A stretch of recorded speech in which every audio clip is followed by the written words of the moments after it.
My parents looked me in the eye and said, "We regret the day you were born." I straightened my back and replied calmly, "Then from today onward, live as though Lisa never existed. Erase me from your lives and I will do the same." Their faces went pale. The entire room fell silent. My name is Claire Adams, 27, and last week I graduated with an MBA from Stanford, a feat no one in my family ever imagined. You'd think that'd make me the golden child, but in the Adams household, I've always been the shadow, lingering behind my younger sister, Ashley, the future doctor, their crown jewel. I'm just the one behind a desk, paying bills no one ever thanked me for. For years, I told myself it didn't matter. If I worked harder, they'd see me. But deep down, I knew I was the black sheep. What I didn't know was that the night meant to celebrate my triumph would unravel everything. When my parents would say something so cruel, it would fracture our family forever. In that moment, I realized the daughter they never wanted was about to vanish for good. Have you ever heard words so vicious they burned into your soul, especially on a day meant to honor you? The dinner was at Delmonico's, Seattle's finest, with white linen tablecloths and amber chandeliers casting a warm, moneyed glow. I'd reserved the private dining room, paid for every plate, every bottle of wine, every damn fork on that table. Not to impress, but because after years of juggling jobs, loans, and self-doubt, I wanted to celebrate something I'd earned. My heels clicked on the polished floor as I greeted guests, my smile bright but never quite reaching my eyes. Professors, colleagues, my manager from the consulting firm where I'd landed a full-time offer, they all beamed with pride. Then my parents, Susan and Robert Adams, arrived, fashionably late, dressed like they were the ones being celebrated. No flowers, no card. Ashley didn't show. She was on shift at the hospital, they said. Or maybe she just couldn't be bothered. I introduced them to everyone, my voice steady, hoping they'd hear the praise. "You must be so proud of Claire," my professor said, smiling. "A Stanford MBA is no small feat." My mother's laugh was soft, cutting. "Oh, we're proud of both our daughters, but Ashley's in med school, saving lives in the ER. That's real impact." The room stilled, silverware hesitating. My smile froze, nailed to my face. Later, my manager stood to toast, praising my work ethic, how I'd led a team of interns under pressure. "Claire's one of the sharpest consultants I've ever worked with. She'll do big things." Applause erupted, sincere, loud. I turned to my parents, searching for a flicker of pride. My father chuckled. "She's smart, sure, but Ashley's out there saving lives. That's pride you can't price." My throat tightened, their words a rehearsed script, me the opening act to Ashley's headliner. Awkward glances rippled across the table. A colleague, bless her, leaned in. "Still, you must be proud of Claire." My mother's smile was polite, cold. "It's fine, I suppose." My father pivoted again to Ashley's night shifts, her med school rotations.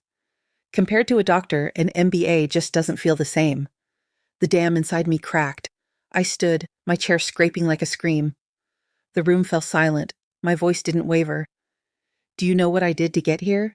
Nights I didn't sleep? Hours I worked while studying, just so I wouldn't burden you?"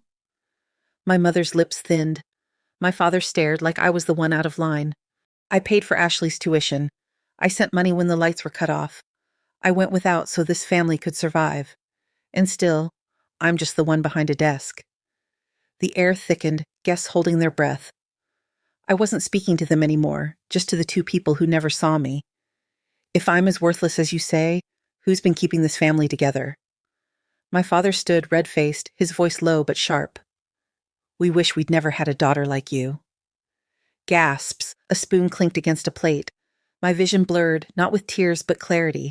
I looked at the stunned faces around me, people who respected me, while my parents erased me with one sentence. Calmly, I said, "If that's your wish, maybe it's time I live like I was never yours." I walked out, heels clicking on wet Seattle pavement, the drizzle soft but relentless. I didn't cry, not then, not when I reached my dark apartment, slipped off my shoes, and sat in silence. But the next morning, my phone showed 11 missed calls from them and a text. "You embarrassed us. I hope you're proud." Something cracked, not sadness, but exhaustion. This wasn't new. It was my life's headline replayed. Growing up, I was wallpaper, Ashley the spotlight. 2 years apart, but the gap in their love was a lifetime. Ashley got piano recitals, trophies for existing, birthday cakes with her name in gold balloons.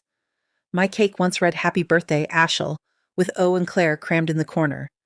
They laughed. I smiled. I learned early my achievements didn't count unless they wore a white coat. In high school, I won a regional math competition, clutching my certificate. My mother didn't look up from the laundry. That's nice, but Ashley's volunteering at the hospital. That's real impact. I kept trying, thinking success would earn their pride. I worked 3 jobs in undergrad, lattes at dawn, cleaning offices, tutoring kids. Every dollar went to bills, to Ashley's med school needs. They never asked where it came from, they just took it.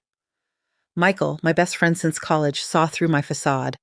His story echoed mine. His ex-military father cut him off for choosing art over engineering. "You can't water dead roots, Claire," he'd say. "It's not your fault nothing grows." I didn't believe him then. Loyalty my anchor even as it bled me dry. But that night, his voicemail played on repeat. "Claire, I'm proud of you. Not just for standing up, but for walking away. Call me when you're ready to breathe." I wasn't ready, but something shifted. The hope I'd clung to, that they'd see me if I stayed quiet and worked hard, began to fade. Maybe freedom meant letting go of love that was never mine. I moved to a 1-bedroom in Bellevue, hardwood floors, white walls, a big window framing maple trees. Mine, paid with my money, shaped by my choices. The first night, I lay on a mattress on the floor, staring at the ceiling. The silence felt empty, then peaceful, a quiet I hadn't known in years. I canceled 3 automatic payments to their utilities, Ashley's tuition, the family mortgage. My hand shook, but my chest lightened. No apologies, just enough. Work became my sanctuary. My manager gave me a major project, a Fortune 500 tech restructuring. I dove in, late nights, strategy calls, pivot tables blurring my vision. I wasn't chasing approval anymore. I was building for me. People noticed. My name circulated not as Ashley's sister, but as Claire Adams' rising star. At home, I filled my space. A gray couch, a tree branch lamp, succulents on the sill. I lit candles, played jazz, cooked for one. It felt selfish, indulgent, right. Michael visited with Thai takeout and wine. "Still breathing?" he asked, sprawling on my floor. "I think I'm starting to live," I said. We laughed over college memories, the simplicity of it healing. "This place feels like you," he said. I was still figuring out what that meant, but his words warmed me. Self-acceptance maybe was taking root. My parents called, 10 times, no voicemails. I silenced them, curling under a blanket, the streetlights blinking outside. They wanted silence. I gave it, louder than ever. Then came the knock, sharp, demanding, at 4:13 p.m. on a Tuesday.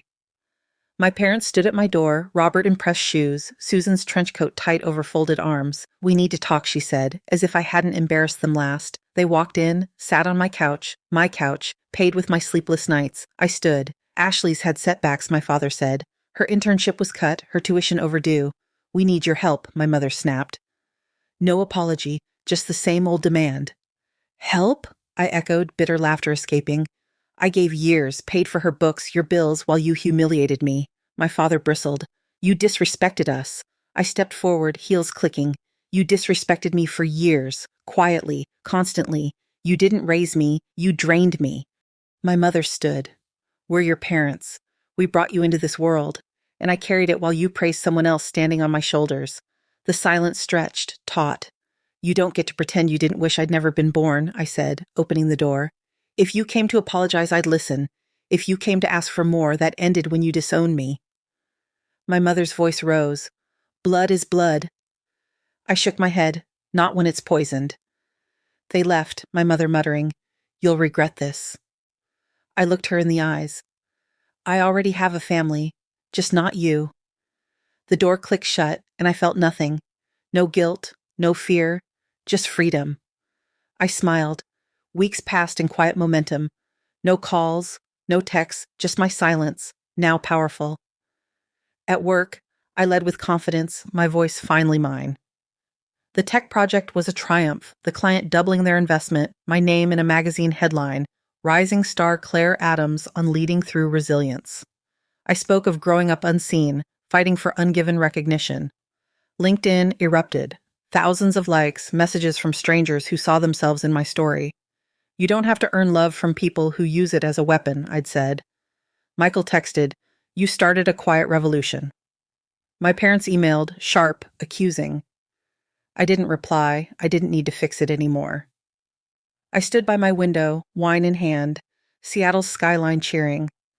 I thought of the girl sending half her paycheck home, of their cruel words, of my first stand. Silence wasn't defeat anymore. It was power. The party was small, just friends. Michael with his absurd cheese board. No fancy venue, just my apartment glowing with amber light, Puget Sound sparkling outside. We laughed, toasted my new leadership contract, earned on my terms. No one mentioned Ashley or my parents. Michael clinked his glass. "This is the family you built, Claire." I nodded, the kind that chose me back. On the balcony, the breeze was cold, clean. I thought of the sacrifices, the dinner, the words I'll never unhear.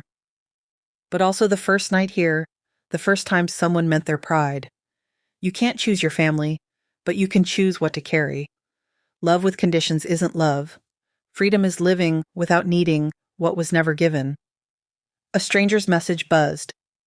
Your story helped me walk away from pain I thought I had to accept. I smiled. I wasn't alone. I turned off the lights, the room warm with wine and candlelight. I'd spent years begging to be seen. Now I was building, choosing, whole. Not their daughter, just me. Free.